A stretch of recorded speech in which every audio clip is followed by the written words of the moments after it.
Madame, Monsieur, bonsoir. Bienvenue dans 19h à la une de l'actualité. Abdelaziz Bouteflika reporte les élections présidentielles et renonce au 5e mandat. Dans un message adressé hier à la nation, le président de la République a annoncé également la tenue de l'élection présidentielle dans le prolongement de la conférence nationale inclusive.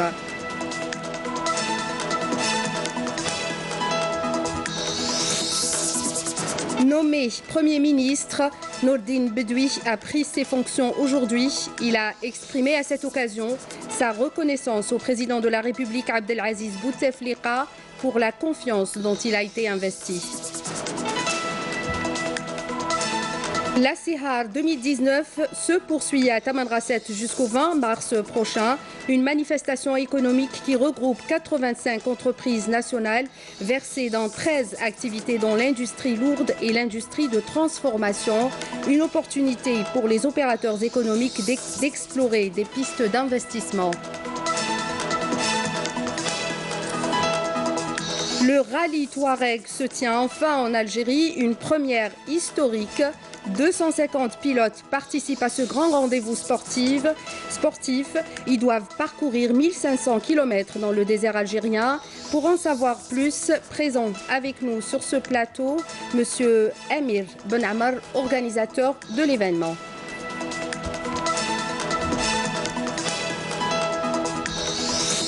Bonsoir à tous et on entame ce journal par le message du président de la République adressé hier à la nation. Abdelaziz Bouteflika a annoncé le report de l'élection présidentielle du 18 avril prochain et sa décision de ne pas briguer un 5e mandat à la magistrature suprême.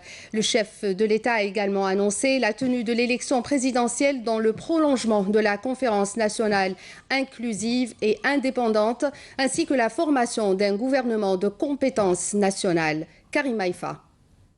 Le président de la République a tout d'abord décidé de ne pas briguer de 5e mandat, estimant que sa santé ne lui permettait pas de le faire.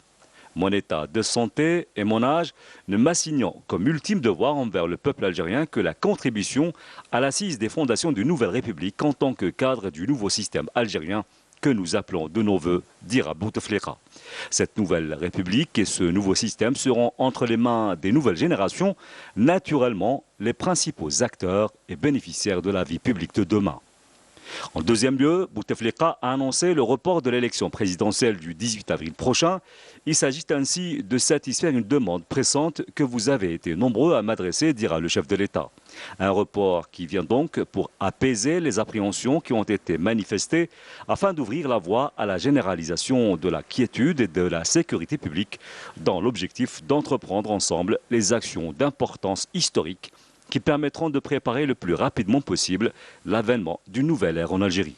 Troisièmement, et dans la perspective d'une mobilisation accrue des pouvoirs publics et du rehaussement de l'efficacité de l'action de l'État dans tous les domaines, Bouteflika a décidé de procéder tout prochainement à des changements importants au sein du gouvernement. Ces changements, dira le président de la République, constitueront une réponse adéquate aux attentes dont vous m'avez saisi, ainsi qu'une illustration de ma réceptivité à l'exigence de reddition de comptes et d'évaluation rigoureuse dans l'exercice des responsabilités à tous les niveaux et dans tous les secteurs. Comme quatrième annonce, le chef de l'État a insisté sur l'organisation d'une conférence nationale inclusive et indépendante qui sera une enceinte dotée de tous les pouvoirs nécessaires à la discussion, l'élaboration et l'adoption de tout type de réformes devant constituer le socle du nouveau système que porte le lancement du processus de transformation de notre État-nation. En cinquième lieu, Bouteflika a annoncé l'installation prochaine d'une commission électorale nationale indépendante qui se chargera de l'organisation de l'élection présidentielle qui aura lieu dans le prolongement de la conférence nationale inclusive et qui sera organisée sous l'autorité exclusive d'une commission électorale nationale indépendante dont le mandat, la composition et le mode de fonctionnement seront codifiés dans un texte législatif spécifique. Sixième engagement pris par le chef de l'État, la formation d'un gouvernement de compétences nationales bénéficiant du soutien des composantes de la conférence nationale. Un gouvernement qui assumera la supervision des missions de l'administration publique et des services de sécurité et apportera sa pleine collaboration à la commission électorale nationale indépendante. Pour sa part, le Conseil constitutionnel assumera en toute indépendance les pouvoirs que lui confèrent la Constitution et la loi en matière d'élection présidentielle. Enfin, Bouteflika s'est engagé devant le peuple algérien à ne ménager aucun effort pour que les institutions, structures et collectivités locales se mobilisent pour concourir à la pleine réussite de ce plan de travail. Je m'engage également, dira le chef de l'État, à veiller à ce que toutes les institutions constitutionnelles de la République exercent leurs pouvoirs respectifs au service exclusif du peuple algérien et de la République. Je m'engage également, conclura Bouteflika, à remettre les charges et les prérogatives de président de la République au successeur que le peuple algérien aura librement élu.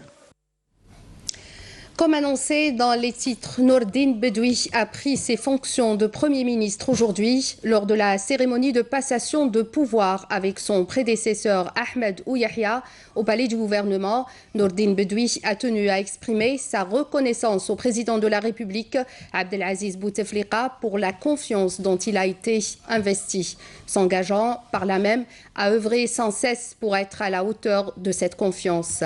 Pour sa part, Ahmed Ouyahia a présenté aussi ses remerciements au chef de l'État. On écoute à présent les déclarations. بودي أولا أن أتقدم بامتناني وتقديري لفخامة رئيس الجمهورية السيد عبد العزيز بوتفليقة على هذه الثقة الغالية والكبيرة التي حظيت بها، وسوف أعمل جاهدا إن شاء الله لأن أكون في مستواه. بودي كذلك أن أتقدم بتحية خاصة لمعالي السيد الوزير الأول وأخي العزيز، وأحييه على كل المجهودات التي بذلها خدمة للجزائر خلال كل هذه الفترات التي قدمها. هي مناسبة كذلك والجزائر تعيش هذه المرحلة الخاصة في تاريخها، والجزائر والجزائريين ينتظرون تجسيد كل هذه الطموحات التي عبروا عليها خلال الأيام والأسابيع الماضية، والتي توجت بخارطة الطريق التي وضعت والخاصة بهذه الإصلاحات العميقة والكبيرة التي سوف تعرفها هذه الجزائر الجديدة التي يطمح إليها كل جزائري وجزائرية بكل فئاته وخاصة شبابنا.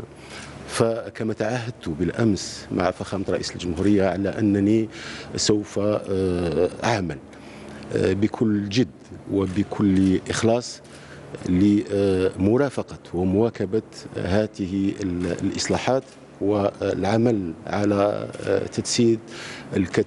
تجسيدها ميدانيا. أتعهد أمام شعبنا وأمام مواطنينا ومواطناتنا على أن نكون ليل نهار في الاستماع إليهم، في خدمتهم، في التقرب منهم، في جواريتهم، خاصة من خلال هذه النداءات التي استمعنا إليها خلال الأسابيع الماضية. وفي حقيقة الأمر المواطن الجزائري والشعب الجزائري باعتباره قوة اقتراح لنا كحكومة سوف نعمل إن شاء الله على أن تتجسد ميدانيا بمعية كل الطاقم الحكومي الذي سوف يرافقني في هذه المهمة الصعبة وهذه المسؤولية التي أعتبرها تكليفا كبيرا. الرب سبحانه وتعالى يقدرنا على هذه المسؤولية وعلى أن نكون في مستوى هذه الثقة وفي مستوى طموحات شعبنا مواطنينا ومواطناتنا. الكلمات الأولى نوجهها للسيد رئيس الجمهورية باش نجدد له من خلال وسائل الإعلام التعبير اللي قدمته له بالأمس من جزيل الشكر والعرفان على الثقة اللي وضعها فيها بتعييني في هذه المهمة، وثم السند القوي اللي لقيته منه طوال أداء الخدمة في خدمة الجزائر. Nommé Premier ministre, Nordine Bedoui, homme politique, 59 ans, a occupé les hautes responsabilités durant sa carrière. Ministre de l'Intérieur, des collectivités locales et de l'aménagement du territoire depuis 2015, après avoir géré le portefeuille de la formation de l'enseignement professionnel. Durant sa carrière dans les collectivités locales, il avait été à la tête de plusieurs wilayas du pays. Naïma Chkchek. Nordine Bedoui est né à Alger en 1959. Ses études supérieures l'ont conduit à fréquenter les bancs de l'ENA, l'École nationale d'administration d'Alger, après quoi il occupera plusieurs postes administratifs qui lui permettront de se hisser progressivement à des postes de directeur de l'administration locale à travers différentes wilayas du pays. Sa formation d'énarque le conduira par la suite au poste de chef de daïra dans plusieurs régions du pays. Un parcours débutant qui le renforcera dans sa maîtrise du domaine administratif à l'échelle des communes et des daïras. Nordine Bedoui sera par la suite nommé au poste de secrétaire général de la wilaya d'Oran avant d'être désigné responsable exécutif dans plusieurs wilayas, Sidi Bel Abbès, Borj Bouaririj, Sétif et enfin Constantine, dont il sera wali durant plusieurs années. Ce parcours l'élèvera à des fonctions ministérielles lorsqu'en 2013, il sera à la tête du département de la formation et de l'enseignement professionnel, avant d'être nommé ministre de l'Intérieur et des collectivités locales en 2015. Le cadre, le wali, puis le ministre, un parcours pour Nordine Bedoui qui lui permettra enfin de parvenir à la tête de l'appareil gouvernemental, ceci alors que l'Algérie est à un tournant historique requérant de larges concertations auprès de plusieurs partis.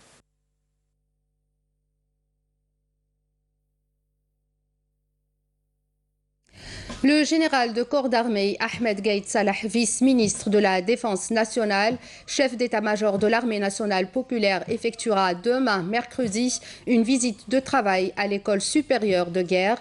Lors de cette visite, le général de corps d'armée présidera la 12e session du Conseil d'orientation de l'école, conformément aux dispositions du décret présidentiel du 26 septembre 2005 portant création de l'école supérieure de guerre.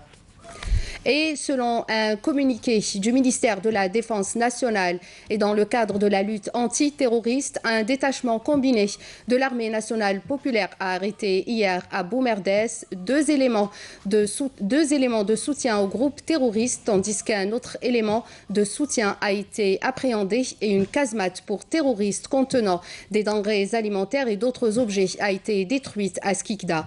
Et dans le même contexte et lors d'une patrouille de recherche et de fouilles près de la bande frontalière à Ingzem, un détachement de l'ANP a découvert une cache contenant une importante quantité de munitions s'élevant à 2059 balles de différents calibres. Et dans le même cadre, et dans le cadre de la lutte contre le crime organisé, des détachements de l'ANP en collaboration avec les éléments de la gendarmerie nationale ont intercepté à Oran, Mostaganem et Betna 7 narcotrafiquants et saisi 10 kg de kiff traité et 2629 comprimés psychotropes, alors que 2148 unités de différentes boissons ont été saisies à El Oued. D'autre part, un détachement de l'ANP a arrêté à Tamanrasset 7 orpailleurs et saisi 5 groupes électrogènes et 5 marteaux-piqueurs, tandis que 40 immigrants clandestins de différentes nationalités ont été interceptés à Ingzem. Fin du communiqué. Et dans la dynamique de concrétisation du programme de relance économique initié par le président de la République, chef suprême des forces armées, ministre de la Défense nationale, visant à booster et à encourager la production nationale et en exécution des instructions du général de corps d'armée, vice-ministre de la Défense nationale, chef d'état-major de l'armée nationale populaire, relative au développement des différentes industries militaires, notamment l'industrie mécanique pour la satisfaction des besoins des structures de l'armée nationale populaire et des différentes entreprises nationales publiques et privées. Il a été procédé aujourd'hui à Tiaret à la livraison sous l'égide de la direction des fabrications militaires de 1001 véhicules multifonctions et véhicules utilitaires Sprinter de marque Mercedes-Benz destinés au transport de personnel, ambulances, transmission, transport de marchandises, ainsi que des véhicules anti-incendie fabriqués par la société algérienne de fabrication des véhicules de Boucherkif à Tiaret, et ce, au profit de la Direction centrale du matériel, au ministère de la Défense nationale, la Direction générale de la Sûreté nationale, la Direction générale de la protection civile, des collectivités locales et des entreprises économiques, civiles, publiques et privées. À noter que cette nouvelle livraison démontre encore une fois la capacité des entreprises de production des véhicules relevant de l'armée nationale populaire à satisfaire les besoins exprimés par ses clients dans les délais à la lumière de la stratégie adoptée par le ministère de la Défense nationale avec les différentes structures et entreprises concernées visant à relancer et à redynamiser l'industrie nationale et la fabrication de qualité répondant aux normes internationales.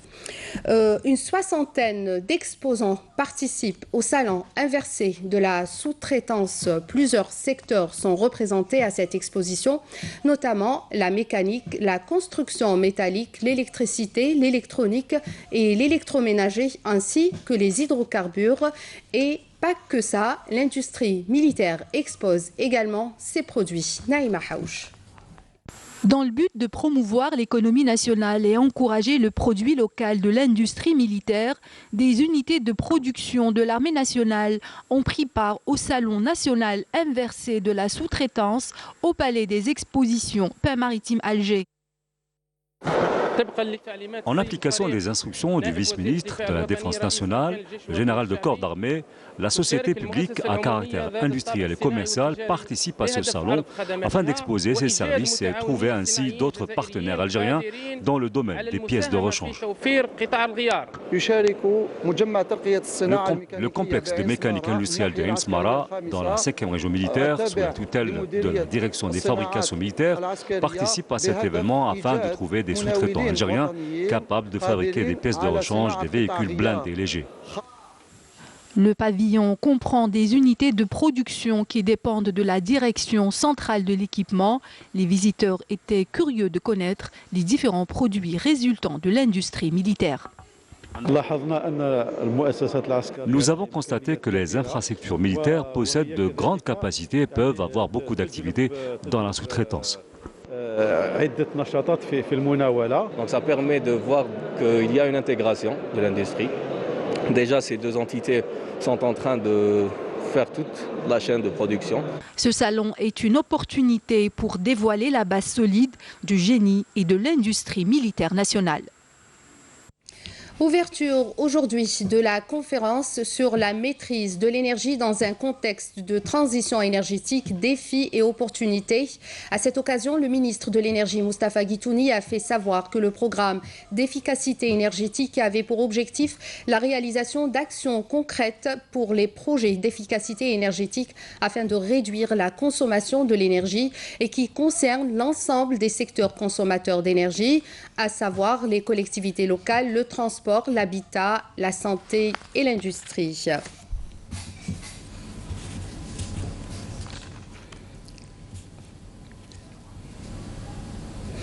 La 9e édition de l'exposition du Salon international sur l'industrie pétrolière et gazière en Afrique du Nord s'est ouverte à Oran, un véritable carrefour d'échange entre les opérateurs économiques activant dans le secteur énergétique, un espace aussi pour les jeunes professionnels d'exposer leurs projets innovants. Saïda Mayouf. Le NAPEC, véritable vitrine des derniers développements du secteur énergétique, aura drainé un nombre important d'acteurs dans le domaine oil and gas. Partenariat fructueux oblige. On planifie de produire en 2021 110 000 barils par jour que nous allons exporter vers la côte. Donc, comme je le disais, nous avons un potentiel important. On est venu ici pour faire la promotion, pour donner plus de la visibilité à ce secteur qui est sous-exploré. Donc notre espoir, c'est de chercher assez d'investisseurs ici. C'est ça l'objectif de notre présence. On a eu cette année une grande opportunité de rencontrer les compagnies nationales de notre voisin du Tchad, Niger, Mali et surtout de l'Algérie. On a fait connaissance de Sonatrach, de Ennaft, de Sonalgaz. J'ai eu l'occasion de voir comment elle s'organise vraiment le secteur d'énergie en Algérie. Vraiment, elle est bien organisée. C'est une grande opportunité que le NAPEC nous offre ici. Les rencontres dans le domaine des hydrocarbures sont de haut niveau et les événements dans l'industrie pétrolière et gazière, que ce soit à Londres, à Houston ou à Jakarta en Indonésie, n'ont rien à envier à cette excellente organisation. Étaler de nouvelles inventions, rechercher un savoir-faire ou encore promouvoir des solutions au cœur de l'industrie des hydrocarbures et tous les segments y afférents, c'est tout cela l'objectif recherché à travers cet important événement économique. Nous voulons, à travers notre première visite ici, à nous faire connaître d'abord. Nous œuvrons dans les services reliés aux hydrocarbures. On espère établir de fructueux contrats avec différents partenaires. Nous avons fait un gros investissement. Ce n'est pas une filiale. Ça nous a pris quand même pas mal de temps avec les dirigeants de A+. C'est la compagnie mère qui s'est installée en Algérie. Nous sommes une compagnie de droit algérien, 100%. Et nos ambitions, c'est essentiellement d'élever le niveau de service et de fournir un domaine qui n'est pas très développé en Algérie. Le NAPEC nous a offert une chance inouïe pour démontrer nos talents. On a eu l'année dernière un prix sur des recherches dans le domaine du forage. C'est un espace de contact très riche et très bénéfique pour nous. Le NAPEC, sans nul doute, demeure cet espace idoine pour la promotion de l'investissement en matière énergétique. Investissement toujours. Notre pays possède d'importantes potentialités en sel. L'industrie salinière gagnerait à être développée. Voici l'exemple d'une carrière de sel située à El Oued, à Oued Hamraya plus précisément. Le gisement s'étend sur 80 km, une véritable petite économie qui fait tourner la région. Cette richesse est d'ailleurs exploitée par de nombreuses entreprises privées. Camélia Melel. Nous sommes dans la mine de sel de Oued El Hamraya à El Oued, un gisement qui s'étend sur une superficie de 80 km. C'est à partir d'ici qu'on extrait le sel. Il est ensuite transformé et adapté à un usage industriel ou alimentaire, conformément aux normes sanitaires. Nous produisons près de 2,5 tonnes par heure de sel. Nous allons ouvrir prochainement une autre unité de production d'une capacité de près de 70 tonnes par heure. Après l'extraction du sel, nous le passons en crible, puis on le lave pour enfin le commercialiser à un prix très raisonnable, puisque l'État nous fixe un prix qui est de l'ordre de 3000 dinars la tonne, alors que nous le vendons à 1750 dinars la tonne. Pour impulser cette activité, plusieurs entreprises privées ont donc investi ce créneau, permettant ainsi la création de centaines de postes d'emploi pour les habitants de cette région. Nous sommes tous venus de Oued Jeddi, Oued Sidi Zerzour, Oued Mhanna et Oued Arab pour exploiter ce sel. Les pouvoirs publics devraient accompagner ces investisseurs pour enfin pénétrer le marché étranger, puisque nous arrivons aujourd'hui à couvrir le marché national. Un objectif que la mine de Oued El Hamraya compte atteindre à l'échéance 2020 grâce à de nouveaux investissements. La Sihar 2019, qui se tient actuellement à Tamanrasset jusqu'au 20 mars prochain, regroupe 85 entreprises nationales versées dans 13 activités dans l'industrie lourde et l'industrie de transformation, exposant diverses gammes de produits. Relancée après une absence de plusieurs années, cette manifestation constitue une opportunité pour les entreprises nationales d'exposer des pistes d'investissement dans les pays voisins et de rechercher des partenariats dans divers créneaux. Yasmine Chouir. C'est une centaine d'entreprises qui prennent part à la foire économique de Tamanrasset, la Sihar. Un salon visant l'exposition mais aussi l'exportation, avec un intérêt plus particulier vers le marché africain. هذه فرصة الناس باش يجوا يشوفوا يجوا يشروا وناقصة شوية الحالة لا بأس. Cette année, le salon est différent. Il y a beaucoup de produits électroménagers. Nous faisons la promotion de notre produit national qui est très compétitif, une compétitivité remarquée en Europe et partout dans le monde. Pourquoi ne pas utiliser ce carrefour vu que le Sihar de Tamanrasset est un point de rencontre entre plusieurs cultures et civilisations. Les études de marché que nous avons pu faire grâce à nos participations à d'autres salons, comme celui de Nouakchott, du Mali ou du Niger, nous permettent aujourd'hui de pouvoir exporter des panneaux solaires. Nous avons étudié le marché africain et remarqué que les pâtes sont très demandées. Un accueil de taille est réservé à ce salon qui offre une diversité remarquable de produits. A permis aussi l'échange et la coopération économique à un niveau africain. L'occasion de réunir autour des tables des partenaires en vue de prochaines collaborations. Il y a gagnant-gagnant de tous les côtés avec les Algériens. Ouais, voilà, donc c'est tout ce qu'on est là. On est en train de discuter avec les collègues les uns et les autres. On attend un partenariat fiable, un partenariat concret, un partenariat vraiment gagnant-gagnant.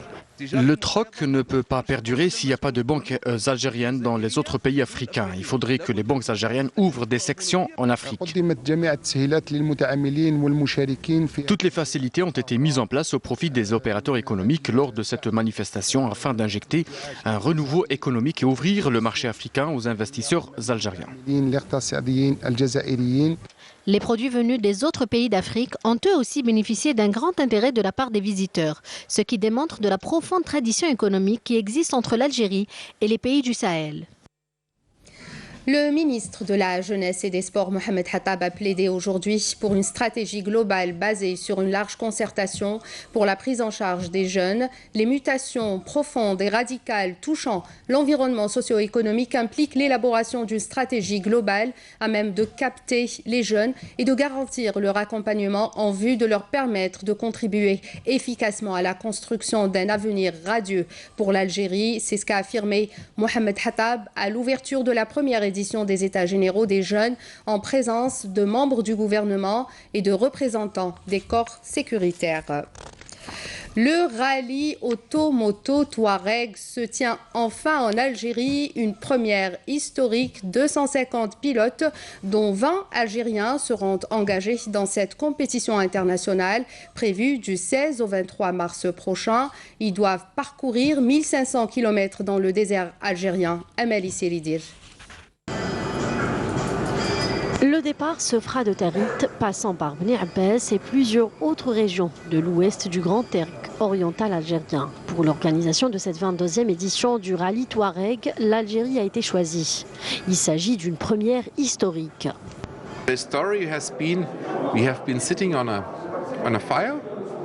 Je vais raconter l'histoire de l'organisation pour la toute première fois de ce rallye. Nous étions, mes amis et moi, assis autour d'un feu de camp et on parlait des rallyes et comment ils doivent être bien organisés. Et c'est là que nous avons décidé d'organiser le rallye Touareg.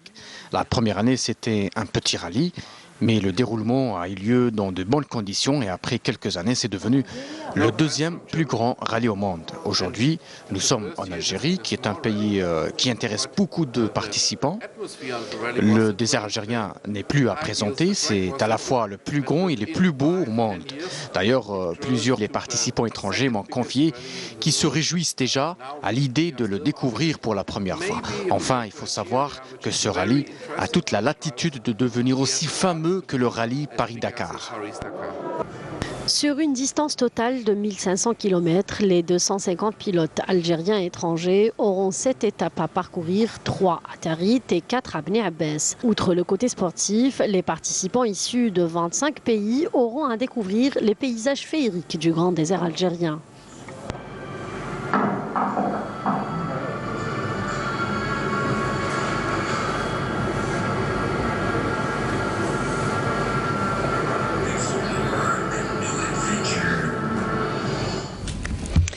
Et il est temps pour nous de retrouver notre invité pour en savoir plus sur cette compétition internationale. Monsieur Amir Benamor, merci d'avoir accepté notre invitation. Bienvenue à vous. Donc on le disait, c'est une première en Algérie, c'est un événement historique, n'est-ce pas? Oui.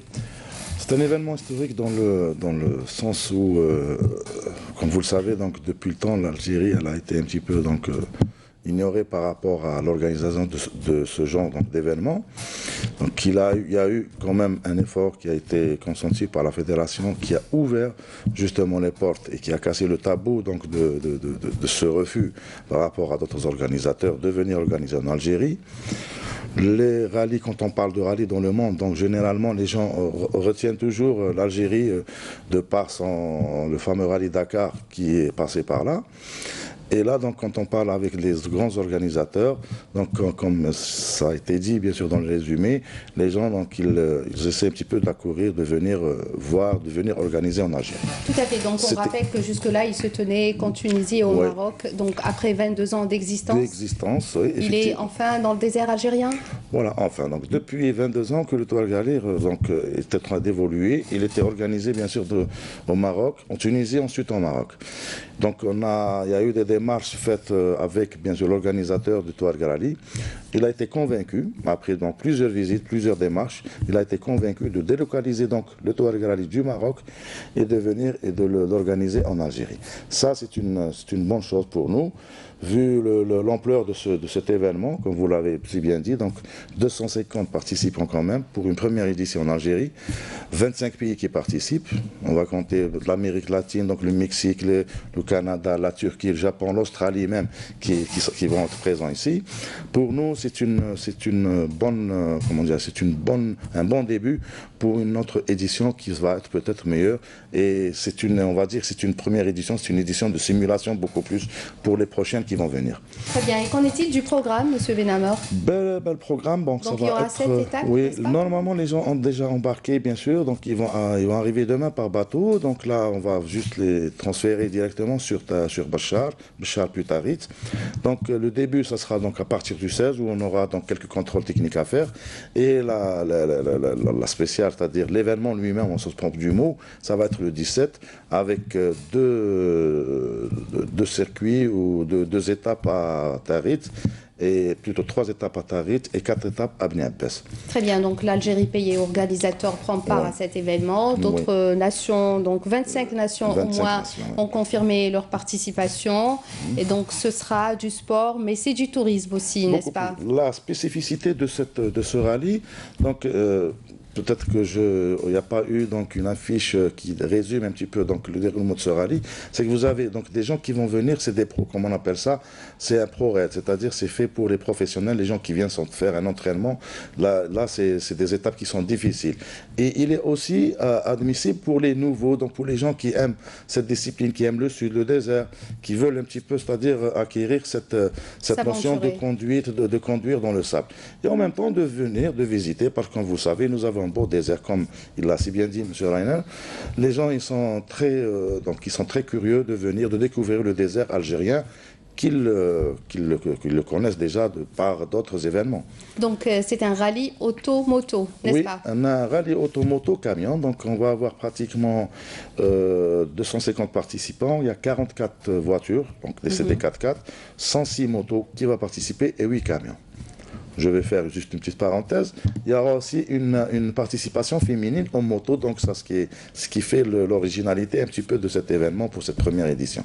Eh bien, très bien. Donc, rendez-vous pris pour le 16 mars. Le 16 mars à Tarit, Inch'Allah. Inch'Allah. Bon courage. Merci d'avoir accepté notre invitation. Voilà qui finit notre journal. Voici le rappel des titres. Le chef de l'État, M. Abdelaziz Bouteflika, reporte les élections présidentielles et renonce au 5e mandat. Dans un message adressé hier à la nation, le président de la République a annoncé également la tenue de l'élection présidentielle dans le prolongement de la conférence nationale inclusive.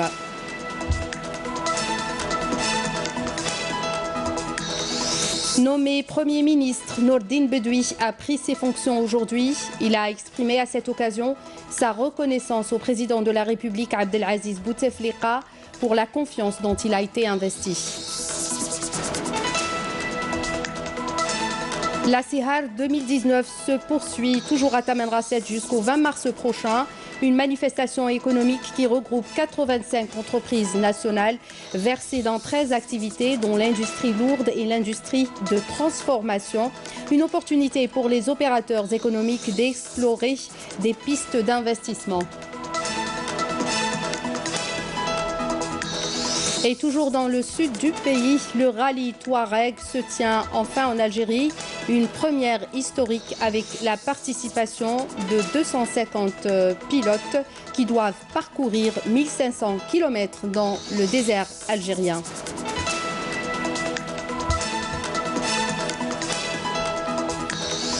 Voilà, merci de nous avoir prêté attention. Prochain rendez-vous avec l'information demain à midi. Vous retrouverez Feriel Assari. N'oubliez pas, tous nos programmes sont disponibles sur les sites internet de la télévision. Et excellente soirée sur Canal Algérie. Au revoir.